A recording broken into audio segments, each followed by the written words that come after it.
Mr. President, Senator from Georgia. Mr. President, I rise today to reflect on a dark day in Georgia's recent history. 1 year ago today, a hateful act of violence shook metropolitan Atlanta and reverberated across our state, our country, indeed the world. In the span of just a few hours, our sense of safety and sanctuary was pierced by bullets of hate and fear. 8 precious people lost their lives. 8 people who were loved by their families, their friends, their children. 8 people with their own successes and struggles, hopes and dreams. We speak their names. Soon-Chung Park,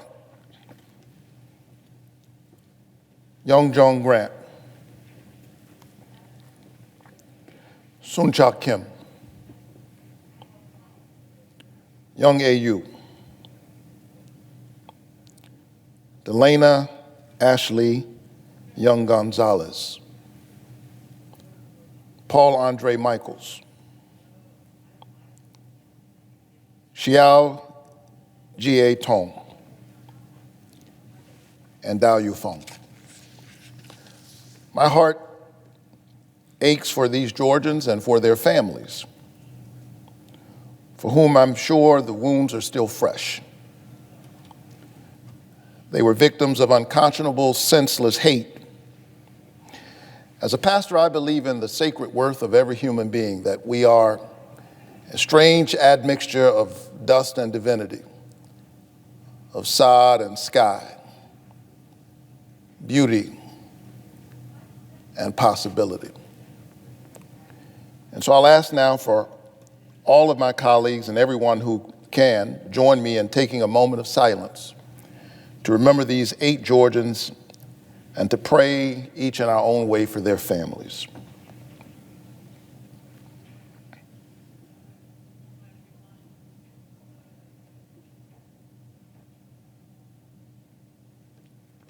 Thank you. Importantly, I must mention, Mr. President, that this unspeakable violence was visited largely upon Georgia's Asian American community, and especially on women of Asian descent.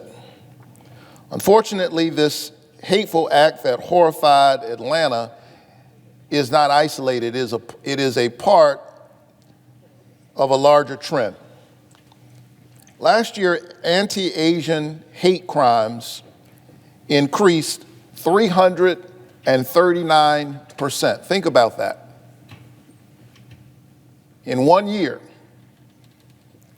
339% increase in anti-Asian hate crimes. It is a sobering statistic, and it should remind all of us of our shared duty in our democracy to stay committed to a peace, an active peace, that recognizes that we are in this together. It was Martin Niemöller, the pastor during Hitler's Third Reich, who said, "First they came for the communists, and I did not speak because I was not a communist. And then they came for the socialists, and I did not speak because I was not a socialist. And then they came for the trade unionists, and I did not speak because I was not a trade unionist.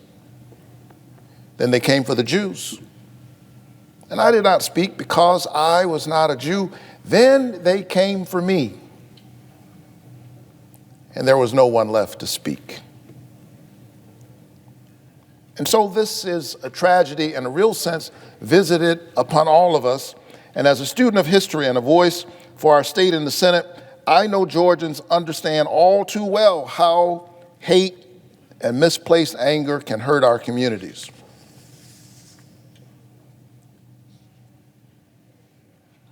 How certain parts of our community are so easily scapegoated. and they lose their sense of sanctuary, and then when that happens, all of us lose a piece of ourselves.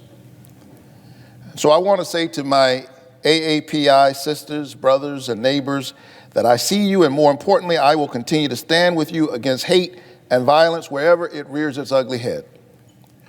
And that's why I co-sponsored and fought to pass the COVID-19 Hate Crimes Act and to get it signed into law, directing more resources to ensure our communities have what they need to seek justice whenever and wherever hate and crime rear their ugly head.